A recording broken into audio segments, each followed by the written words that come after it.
Hello, everybody. Mr. Foley here. Today, we are looking at the topic of the Holocaust and the mass killings that we saw in Nazi Germany and the surrounding area throughout Europe. Really, we see all this action going on. And it's not a fun topic. It's definitely a tragic situation when you look at it all around, but it is an important one. We need to look at it because what happened with the Holocaust, it could happen again in various different ways, and we have seen it happen in some ways. And so it's important to be informed so that when we see elements that we saw in the Holocaust beginning to happen, we try to stop them from happening again.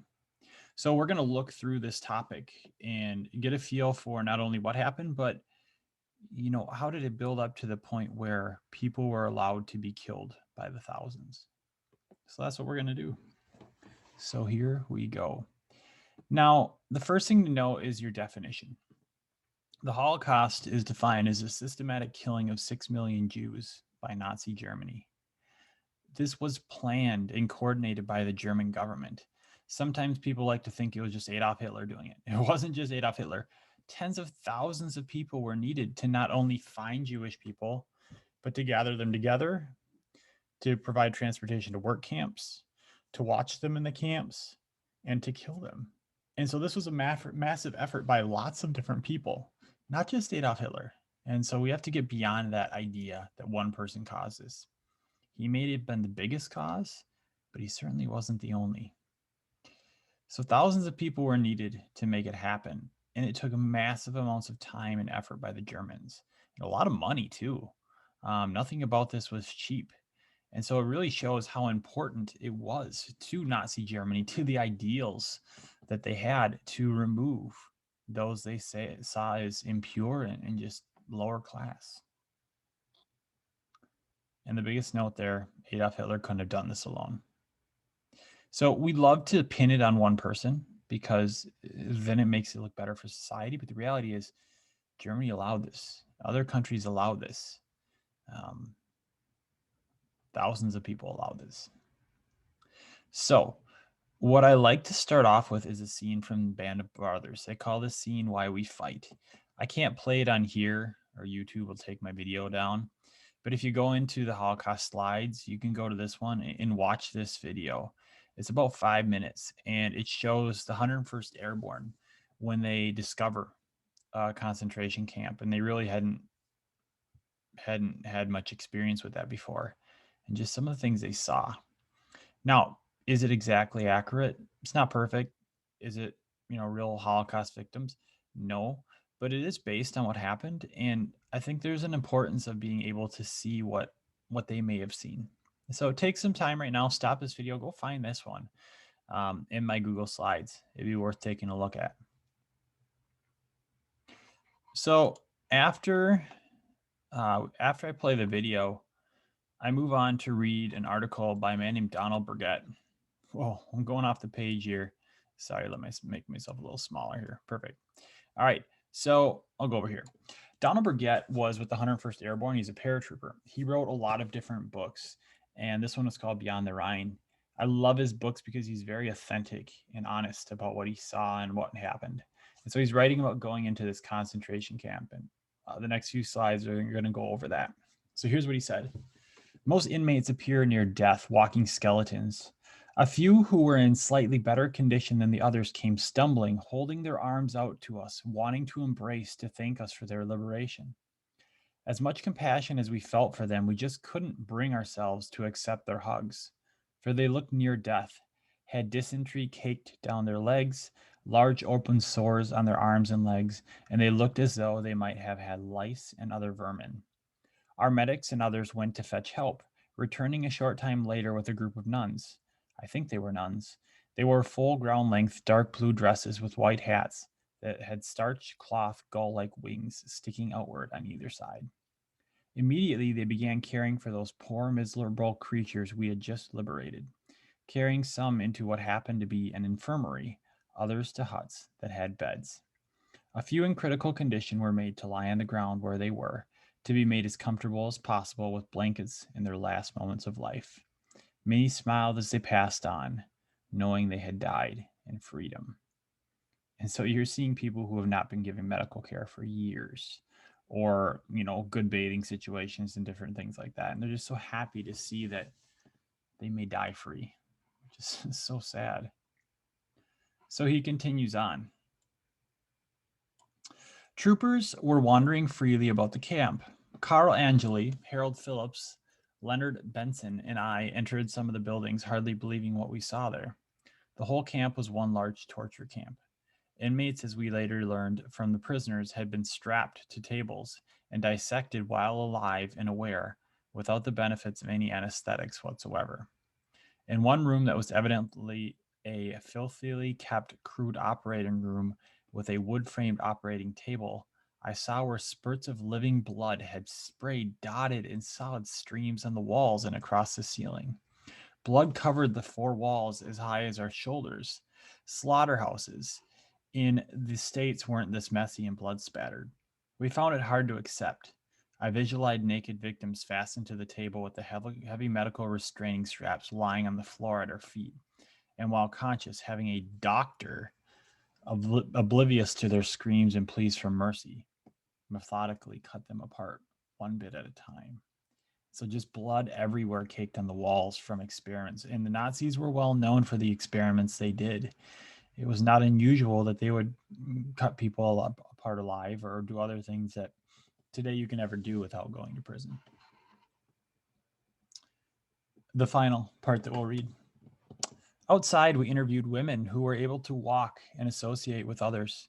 We asked questions. They answered candidly. The women prisoners had many tales to tell, too many and too morbid to relate in total. The women were constantly subjected to a variety of methods of sterilization, attempts to prevent them from having children. Some were bombarded in the belly area at close range with x rays for different time periods, then strapped to the operating table where they were subjected to a complete hysterectomy without the aid of anesthetics. The doctors would then be able to view the effects of the x ray and the other methods used. After the operation, the patient was stitched up and allowed to make her way outside, where she would get on her hands and knees and crawl backward into one of a row of doghouse like shelters and lie down. There she would stay to survive on her own or die. Once a woman died, other women would scavenge the clothes from her body. Just terrible reality that we see, people being taken from the point of being seen as human to just being objects to be used however necessary. Ugh, sick. So, what do we see? Well, we see a pattern emerge in terms of how Jews and other groups that were seen as subhuman were treated. First off, they had to be identified, and we see the Star of David was used for that. Next, they had to be gathered up and moved. And so they're moved into ghettos where they have to work together and live together, and then they're put on trains and brought to either work camps or concentration camps for death. Before they do anything, though, when they get to the camp, they're marked, as this man was marked. And they're tattooed a number, and that's who they are now. They are that number. They don't have a name, they're just a number. After being marked, if they can, they're worked. And a lot of people die from exhaustion, from not having enough food, from starvation, and they have to work every day. And if they don't work hard enough, they could be beaten, killed, have other bad things happen.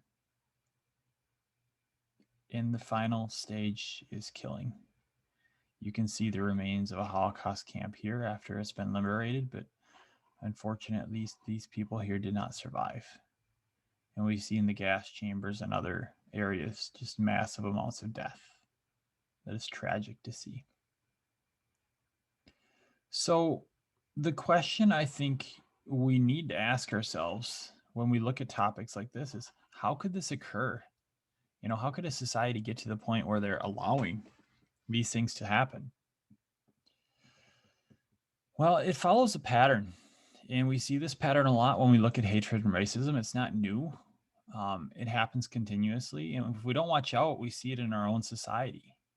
To build to this level of destruction, of killing humans on such a massive scale, requires society to buy into racist ideas and mentalities. You cannot have a society that says it's bad, you know, to be mean to the Jews if this is going to happen. There has to be stereotypes. There has to be discrimination already occurring. So, what are the stages we see if we look at the pyramid of hate? The first one is biased attitudes, stereotyping, mean remarks, having fears of differences, microaggressions, justifying biases, trying to find only people who think like you so that anyone who else doesn't think like you is an other. Um, Accepting negative or misinformation, screening out positive information about a group, but basically being accepting of things that are not true because they fit what you want. We see these things all the time. I've seen these things uh, since I've taught at Ellsworth, I've seen a lot of these things in our world in the last, 7, 8, 9, 10 years. And so these are the basis. And when you allow yourself to not think clearly, to allow misinformation to guide you, you can be opened up to a lot of terrible things.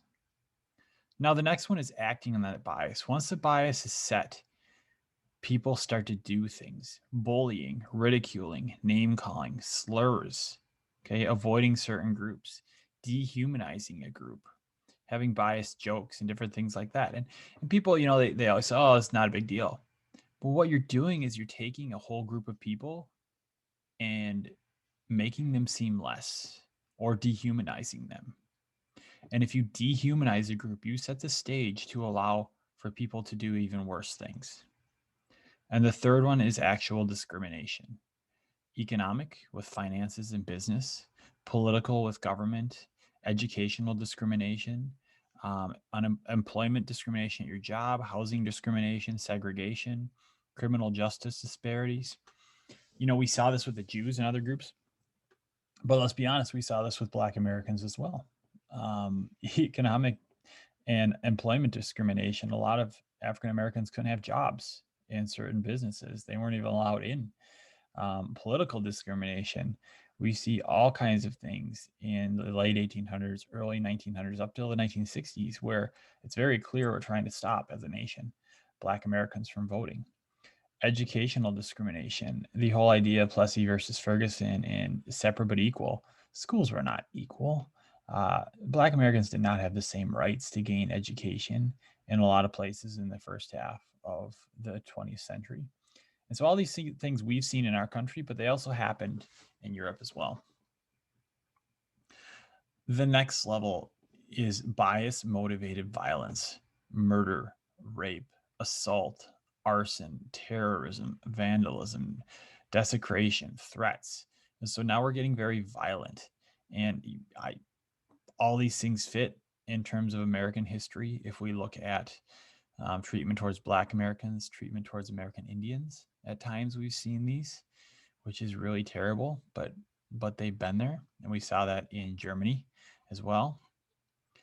And then you get to the top level, genocide, where there is an intent to deliberately annihilate another people. And thankfully, we haven't seen this in America, with maybe the exception of American Indians. People debate that. Some of the things that happen, some people would say, yeah, that fits genocide. Others would argue, no. We certainly see the attempt to destroy culture. Um, but this is something that we see with the Jews that happens in the Holocaust. It's different. A lot of cultures get to this level right here of bias motivated violence. We don't see as many times as this happens. We see it in Rwanda with the genocide. The United States declared that Turkey has genocide after World War I. Obviously, here in the Holocaust, people are asking if there's genocide in Myanmar. So this is where we're at. And how do you get there? Things build over time. You allow them to build. You allow evil ideas to flow and to be okay and to become ideas in the government. And then it goes higher and higher. And it's a scary process. So, how does this happen specifically with Germany? Well, that's what we're going to look at next. So, why so much hatred towards the Jews? Well, there's a lot of different reasons people pointed to, but here's what we have. Hatred towards the Jews is called anti-Semitism. Unfortunately, it's still alive today. There's a lot of people who still hate Jewish people. And, when you look at the reasons for it, they're really easy to pick apart, but it's still here. And so hatred towards the Jews was a result of various ideas some citizens had, and just because they had the ideas did not mean they're credible or right. So we're going to run through a few. Jews are to blame for the death of Jesus. Some people would argue this with the Holocaust. Well, that is not true. The Jews were the ones who, yes, wanted him crucified at the time, but they legally couldn't. They had to take him to Pontius Pilate. They had to take him to the Roman Empire because the Roman government was the one who had that ability. So if you want to blame somebody for Jesus being crucified, it's the Roman Empire. But even so, that was thousands of years before this happened. So next up, Jews are in control of the money and cause Germany to financially collapse. There's just this wide held belief by some that the Jews control all money in this world. And this is not true. When we look, Jews, they did not control all the banks. And really, a lot of Germany's problems came from the stock market crash in America. And that really harmed Germany too. And that certainly wasn't caused by Jewish people. The Jews are different. They're not the same as us. What does it mean to be the same? Everybody's different. And why would society require all people to be the same? I don't want everybody to be the same. That'd be weird. So they claim to be the chosen people of God, and this is hurtful to us. I'll just move down here for now. The Jews do claim to be the chosen people of God, and they've done so for thousands of years. If you look at Jewish literature, if you look at the Torah and their religious books, this is from the beginning of their existence. So it's not anything new. So to claim this was an issue in the 40s all of a sudden doesn't really make sense because it's always been something that the Jewish people have claimed. The Jewish people are biologically inferior to other races. So this one is just false all the way around. What you had in the 40s, you had people in Germany in the 30s and 40s, you had people in America in the 30s and 40s, basically trying to use science to convince others that a group was inferior. We saw that in America with Black Americans, white Americans trying to convince others that Black Americans were inferior. And so some people were trying to do that. And there's no evidence that any of that is true. The same is true for the Jewish people. So there's a lot of ideas people had, but really they just don't stick. So, All right. So Adolf Hitler, the one at the head of anti-Semitism. Adolf Hitler and the Nazi Party made it very clear from the beginning that the problems in Germany were caused by the Jews. They were the scapegoat. They were the one that people were going to go to say, hey, you're the reason that we're suffering. And it was an easy group. There was already a lot of hatred towards Jews, and therefore they just kind of added on and said, hey, this is a group. And it's really easy to blame one group instead of looking at the actual reasons that maybe there are problems. So in 1919, Hitler says the ultimate goal must definitely be the removal of the Jews altogether. So that's the goal, to remove Jews completely. The Nazi Party platform had a 25-point program, and one of the parts says this: only a national comrade can be a citizen. Only someone of German blood, regardless of faith, can be a citizen. Therefore, no Jew can be a citizen. The Germans made the idea of Jews based on race, not on faith. And therefore, Germans are here. This is an inferior race. Therefore, we need to get rid of them so that they don't harm, our high up groups in society. So what do we see with that? Well, their perfect group are the Aryans, the master race. Blonde hair, blue eyed, fair skinned. Those who match these features, they want to breed. They want them to have many children. They encourage this in posters and all kinds of propaganda so that they would have good children and they would have lots of children that were in this highest level. And so you saw posters like these showing you what a good German should look like, right? Now, it didn't mean that everybody looked that way, but this was kind of the ideal that they laid out there. On the other side, you had the inferior people, according to Nazi beliefs. And the ultimate goal was to create a perfect race. And so to do that, any group that was seen as less desirable had to be removed in order to gain purity. So the Jews would fit as one of those undesirable groups in German ideas. And so you can't have Jews, mixing with Aryans because they would corrupt the bloodline. And therefore, if you want a pure bloodline, there's only one way to do that, and that's to remove the lower groups. And so you're going to see a lot of killing happening. You're going to see a lot of attempts at sterilization so they can't have children, so that the lower groups will no longer exist. They're actually trying to do that.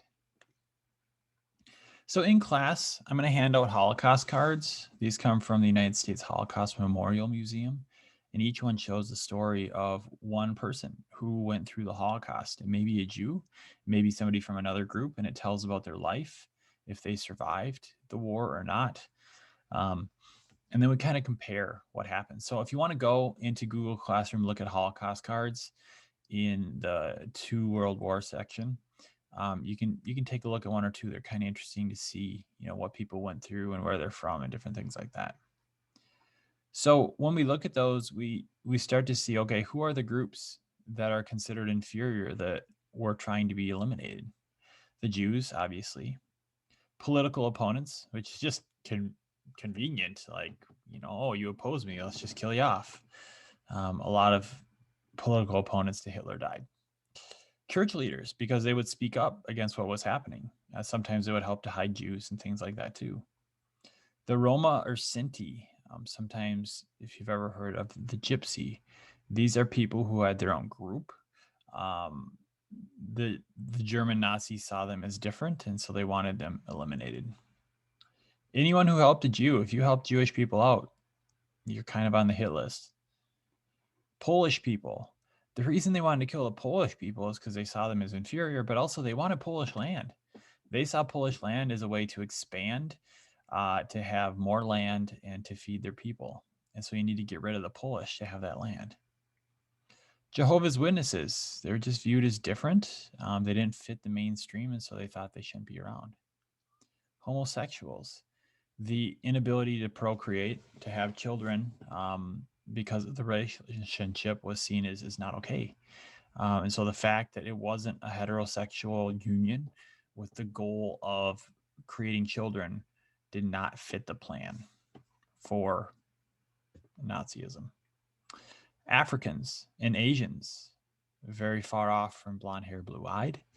And so even though Japan is an ally, technically they fit the the lower races in Nazi ideas. And handicapped, mentally ill, because they are not totally capable in all ways. They're seen as inferior. And so all these groups are killed in camps. And if we look at the statistics, which groups are killed the most? Well, Jews is the biggest. When the Soviet Union fights against Germany, prisoners of war from the Soviet Union are killed at a large rate. A lot of Polish people are killed. Greeks, Serbs, forced foreign labor. Yeah, this is something people don't talk about much. There were a ton of individuals who were forced to be workers for the Germans. So you can go down the list and just see all these different groups that were killed in the camps. In terms of bringing people to the camps, well, they came from everywhere. All these little dots are ghettos. Some of them are concentration camps where they brought people together, and then they mainly sent them to areas here in Poland where the extermination camps were. But this was widespread.